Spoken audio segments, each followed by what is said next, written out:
Rents are falling in much of the country. Why is this important? Well, folks, never forget, as we've talked about for years, shelter is 1/3 of CPI, right? Consumer Price Index. Most recently reported at 2.7%, headline 2.6 core.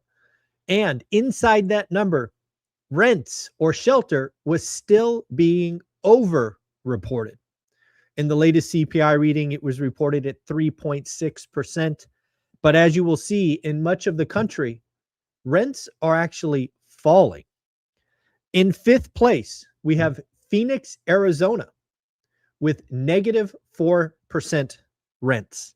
Jacksonville, -4.2. Birmingham, Alabama, -4.6.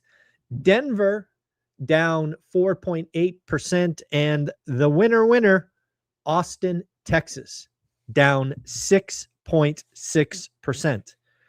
Again, if you were to correct for the, over-reporting of shelter with a 0 instead of 3.6%, the Fed would be able to declare victory on their stated goal.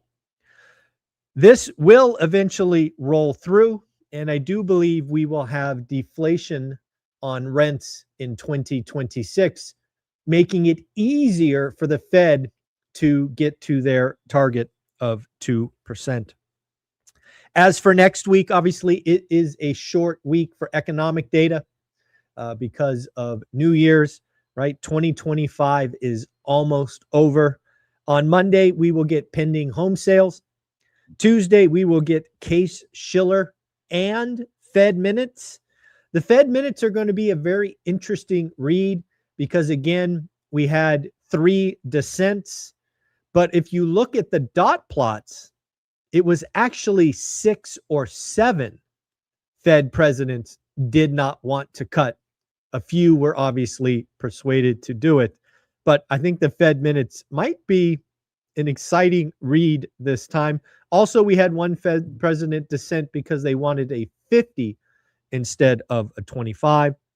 Again, we will get the weekly unemployment claims a day early, usually on Thursday. They will come Wednesday this week. Then we will have New Year's Day and I believe a half day on Friday. So again, a short week. I hope you are closing 2025 strong. I do want to say that a lot of people joined school in the last couple of days. We had Bob, Matthew, Lori, Ryan, and Mark all join in the last couple of days. Thank you for joining. Over 500 everyday wealth builders go in the same direction. If you want to make a change in 2026, join school. Everybody's going the same direction. It's ridiculously cheap at 67 pennies a day. Yes, less than $1. And you can really get around other wealth builders. Look at the map. Look at the 9 or 10 accountability groups. And obviously, also, you'll be able to watch our Vegas event because I will only be streaming it live in school. So again, look forward to that. Mark Zandi, again, like Mark Zandi and Torsten Slok, again, one's a bull, one's a bear. Mark Zandi is obviously the bear. Moody's expects multiple cuts in 2026. They will be gradual and not aggressive.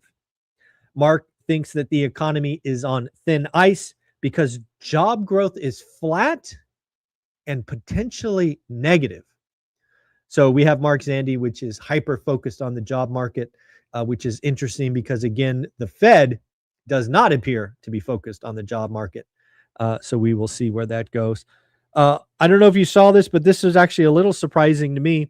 The U.S. money supply is growing again. The U.S. money supply, M2, is growing again. It was up 4.3% year on year to a record 22.3 trillion. Folks, and if you don't know, a growing money supply, generally speaking, means higher asset prices. As I think it was Milton Friedman said that, that's just how it works. We'll go back. We'll talk about Milton Friedman in an upcoming video.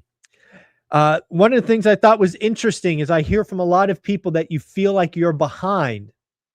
I am going to read off 6 statistics that I believe most of my fans, my loyal listeners, I believe most of you are doing better than all 6 of these.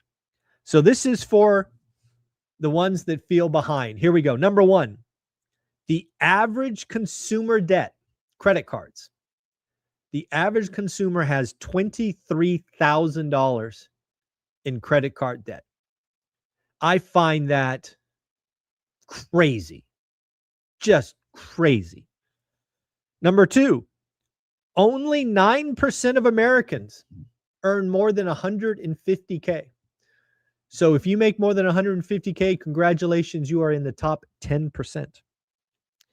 Number 3, 67% of Americans live paycheck to paycheck. 46% of Americans are not investing for retirement. 46.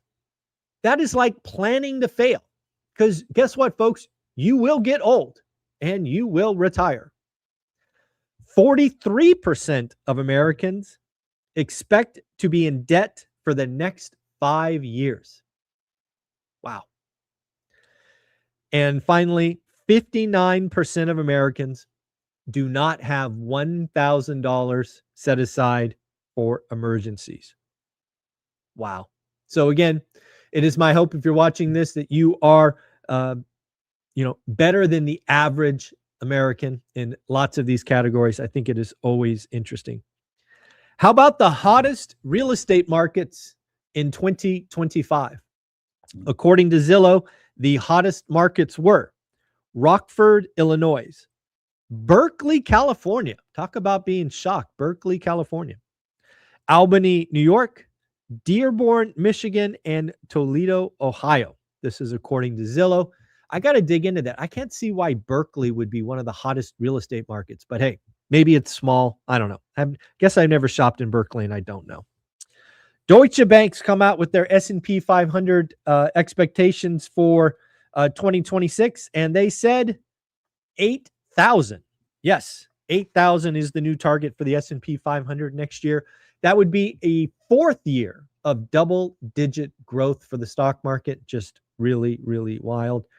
Don't know if you guys were on Twitter or X this last 48 hours, but wow, they're talking about this California billionaire tax where they're going to go out and tax unrealized gains. They're going to, take property. They're going to illiquid assets.